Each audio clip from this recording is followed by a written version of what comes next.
विशुद्ध समाजका गतिविधि थाहा पाउनको लागि यी क्रोटलाई सब्स्क्राइब गर्नुहोस् अनि यो बेल आइकनलाई दबाउन नबिर्सिनुहोस् है त। उत्तर कोरियाले सैन्य शक्ति प्रदर्शन गरेपछि अमेरिकामा खैला बैला मचिएको छ।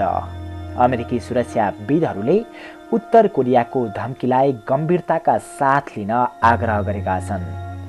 उत्तर कोरियाको धम्की बढ्दै गएपछि पेन्टागनले नयाँ एन्टी ब्लास्टिङ मिसाइल सिस्टम लागू गर्नुपर्ने तथा हवाईमा डिफेन्सिभ राउन्ड प्रोजेक्ट अगाडि बढाउन एक उच्च अमेरिकी सुरक्षा अधिकृतले आग्रह गरेका छन्। उनले भनेका छन्, मेरो विचारमा किम जोङ उन प्रष्ट रूपमा हवाईलाई चुनौती दिएका छन्।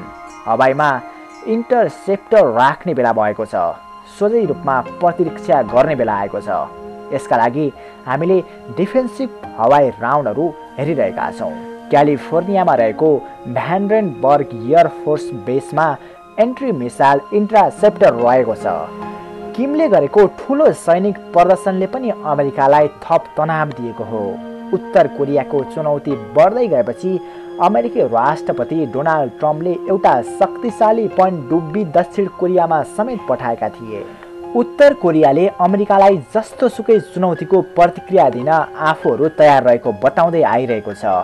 मिडिया रिपोर्टका अनुसार अमेरिकाले पनि सैन्य बलको अध्ययन गरिरहेको छ, तर आणविक हतियारको युद्ध हुने विषयमा विश्वभरका मानिसहरू भने त्रासित छन्। किम जोङले 3वटा मिसाइल प्रयोग गरी विश्व ध्वस्त पार्न सक्ने क्षमता आफूसँग रहेको बताएका थिए।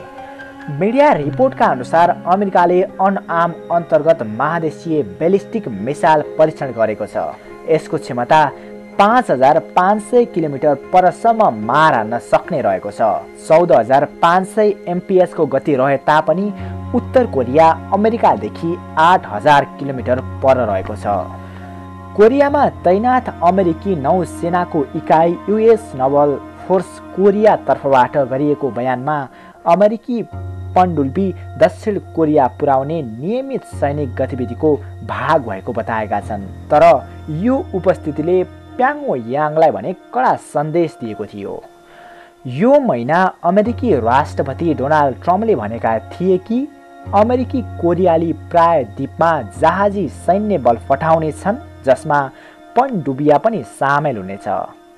अमेरिकाका केही अन्तर्राष्ट्रिय मामिला हेर्ने विश्लेषकहरूका अनुसार उत्तर कोरियाको हल चीन भएको बताउँदै आइरहेका छन्। यसका लागि चीन सरकारको सहायताको आवश्यकता पर्ने बताउँदै आइरहेका छन्।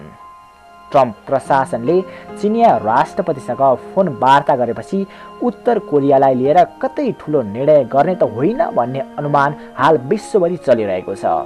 यस कारण पनि उत्तर कोरियालाई समस्या परेको बताइएको छ। तर उत्तर कोरियाले आणविक हतियार परीक्षण गर्न नरोक्ने तथा युद्धका लागि आफू तयार रहेको धम्की दिँदै आइरहेको छ। यसरी उत्तर कोरियाले बारम्बार धम्काइसकेपछि अमेरिकाले पनि मिसाइल डिफेन्स सिस्टम राख्न थालिसकेको छ। उत्तर कोरिया जहाँका जनताहरू दिनदिनै भोकमरीले मरिरहेका हुन्छन्, तर त्यहाँको सरकारले युद्धका लागि भने यति ठुलो लगानी गर्न सक्छ। तपाईको विचारमा के साँच्चै नै अमेरिका र उत्तर कोरिया बीच युद्ध होला त? युद्ध भइहाले पनि के अमेरिकाले बाँकी राख्ला त?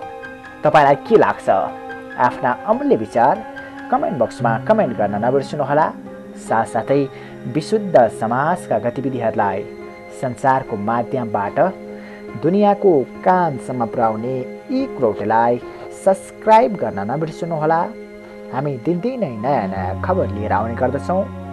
फेरि भेटौँला। नमस्कार।